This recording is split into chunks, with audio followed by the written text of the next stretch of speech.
नमस्कार, आप देख रहे हैं वोकल टीवी। मैं हूं चंचल द्विवेदी। छत्तीसगढ़ में शिक्षा से जुड़ा एक अजीबोगरीब आदेश इन दिनों चर्चा में है। लोक शिक्षण संचालनालय ने एक ऐसा फरमान जारी कर दिया है जिसने शिक्षकों को दो टूक सवाल पूछने पर मजबूर कर दिया है। वे पढ़ाएं या कुत्तों की निगरानी करें। 20 नवंबर को जारी इस आदेश में कहा गया कि सरकारी स्कूलों के आसपास घूमने वाले आवारा कुत्तों पर शिक्षक नजर रखे और इसकी जानकारी स्थानीय निकायों को दे।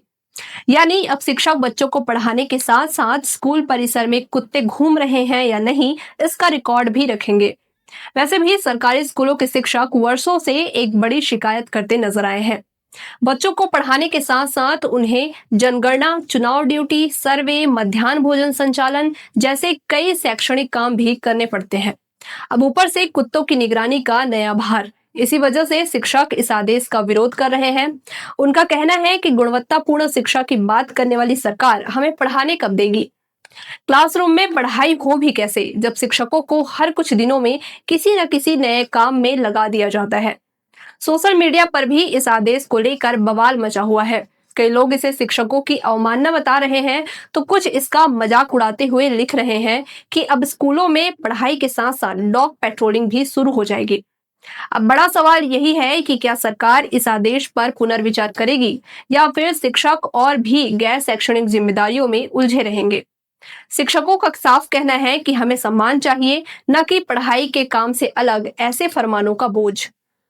फिलहाल पूरा मामला गर्म है, विरोध जारी है और शिक्षक एक ही बात पूछ रहे हैं कि हम बच्चों का भविष्य बनाएं या आवारा कुत्तों की निगरानी करें। बच्चों की सुरक्षा हमारी सर्वोच्च प्राथमिकता है और हम सरकार के इस निर्णय के साथ में हैं कि आवारा कुत्तों का समस्या का समाधान होना चाहिए। लेकिन इस तरह से शिक्षकों को नोडल बनाना और विद्यालय परिसर के बाहर के भी घूम रहे आवारा कुत्तों की सूचना देना, ये थोड़ा सा अव्यवहारिक है। हम पूर्व से ही हमारे विद्यालय परिसर में बच्चों के संपूर्ण सुरक्षा की जिम्मेदारी लेते रहे हैं और छोटी सी भी घटना घटती है तो हम बच्चों को हॉस्पिटल लेकर के जाते ही हैं। ये हमारी जिम्मेदारी है। लेकिन इस तरह से अलग से एक आदेश निकाल करके नोडल अधिकारी बनाना, कल से ही शाम से ही सोशल मीडिया पे शिक्षकों को लेकर के तमाम तरह के तंज कसे जा रहे हैं। हम ये जो आवारा कुत्तों की समस्या से संबंधित बातें हैं, ये संबंधित विभाग और स्थानीय निकाय को मूल रूप से इनकी जिम्मेदारी देनी चाहिए, न कि हम शिक्षकों को नोडल अधिकारी बनाया जाए। हम हमारे परिसर के लिए, हमारे परिसर में जो हम बच्चे हैं, हम उनके लिए पूर्व से ही पूरे उनकी सुरक्षा की जिम्मेदारी रखते ही हैं। इस तरह से अलग से कोई भी आदेश निकालना अव्यवहारिक है। हम अनुरोध पूर्वक निवेदन करना चाहेंगे, हम ये निवेदन करते हैं कि इस तरह से शिक्षकों को अव्यवहारिक आदेश से मुक्त रखें। शिक्षकों का मूल काम है पढ़ाना, उनको पढ़ाने तक रहने दें